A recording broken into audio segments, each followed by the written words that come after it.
صحابہ سے ایک دن حضور نے فرمایا طوبی لمن رآنی وآمن بی، کہ اس شخص کو مبارک ہو جس نے مجھے دیکھا اور میرے اوپر ایمان لایا۔ کتنا خوش قسمت ہے جس نے مجھے دیکھا اور میرے اوپر ایمان لایا۔ تو صحابہ بہت خوش ہوئے، لیکن حضور نے پھر دوسری بات فرمائی، وطوبی سبع مرات من لم یرانی وآمن بی، اور اس کو 7 مبارکیں ہوں جس نے مجھے نہیں دیکھا پھر بھی ایمان لایا۔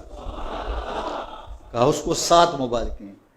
یار چاند سامنے ٹکڑے ہوتے ہوئے دیکھ کر ایمان لانا بڑی بات ہے، اگرچہ ابو جہل پھر بھی نہیں مانا تھا، لیکن ایک چیز دیکھی نا، حضور کا چہرہ دیکھا اور پتھروں سے چشمے پھوٹتے دیکھے، انگلیوں سے چشمے بہتے دیکھے، اور جو ہے وہ سورج کو پلٹتے دیکھا، درختوں کو سلامی دیتے ہوئے دیکھا، کھجوروں کو۔ کیا منظر تھا کہ ایک اعرابی آیا اور کہنے لگا حضور میں تو آپ کو اللہ کا رسول تھا مانوں گا، یہ جو درخت پہ لٹکتی ہوئی کھجوروں کے خوشے ہیں یہ گواہی دیں کہ آپ اللہ کے رسول ہیں۔ اللہ اکبر۔ تو حضور نے خوشوں کی طرف اشارہ کیا تو وہ ٹوٹ کے حضور کے قدموں میں آ گئے، تو اس نے کلمہ پڑھنا شروع کر دیا۔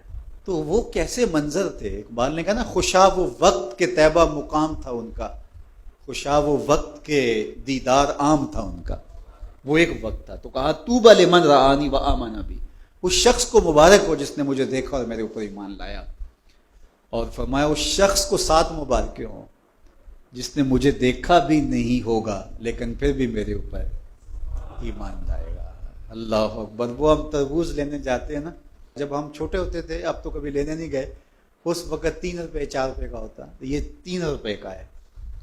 تو ہم کہتے اچھا اس کو وہ ٹکی وغیرہ لگا دیں، کہتے نہیں ٹکی لگا کے اگر لیں گے تو پھر 5 روپے کا ہوگا، ہمارے پہ یقین کریں گے تو لے جاؤ 3 روپے کا، لیکن جب ہم چیک کر کے دیں گے تو پھر قیمت اس کی زیادہ ہوگی۔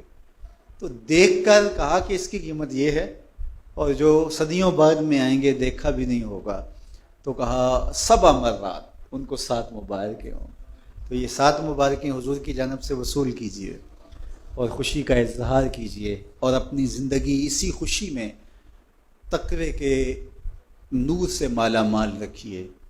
ہم یہاں ایک ایک لمحہ، ایک ایک ساعت، ایک ایک حرکت، ایک ایک سکنت کے جواب دیں۔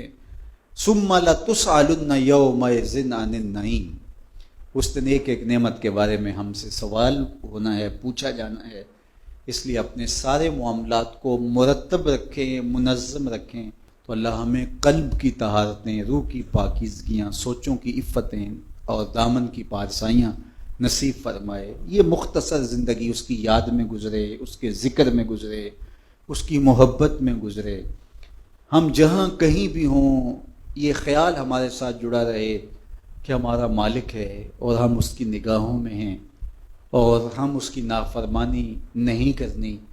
یہ خیال زندگی کو نہال کر دیتا ہے کہ میرا مالک ہے کوئی اور میں اس کا مطیع، فرما بردار اور اس کے حکم کا پابند ہوں، میں کیوں اس کو ناراض کروں۔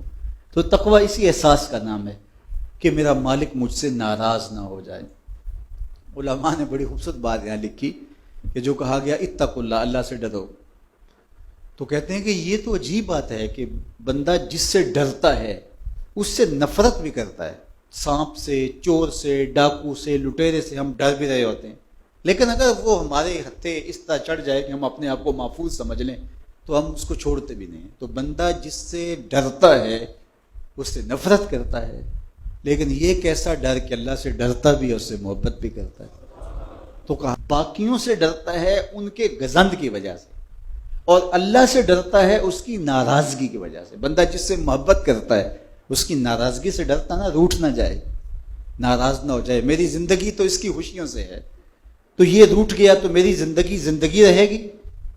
تو اللہ سے ڈرنے کا یہی مفہوم ہے، تقوی کا یہی مفہوم ہے کہ بندہ ہر وقت اس احساس میں ڈوبا رہے کہ میرا مالک مجھ سے ناراض نہ ہو، میرا مالک مجھ سے راضی ہو۔ یہ احساس اگر انسان کے ساتھ جڑ گیا تو پھر اس کے اٹھنے والے قدم ہمیشہ اچھائی کی طرف جائیں گے، اس کی زبان سے نکلے والا جملہ اللہ کی رضا کے دائرے میں رہے گا، اس کی حرکات و سکانات اس کی رضا کے دائرے میں رہیں گی، اور وہ کبھی بھی نافرمانی کی طرف نہیں آئے گا۔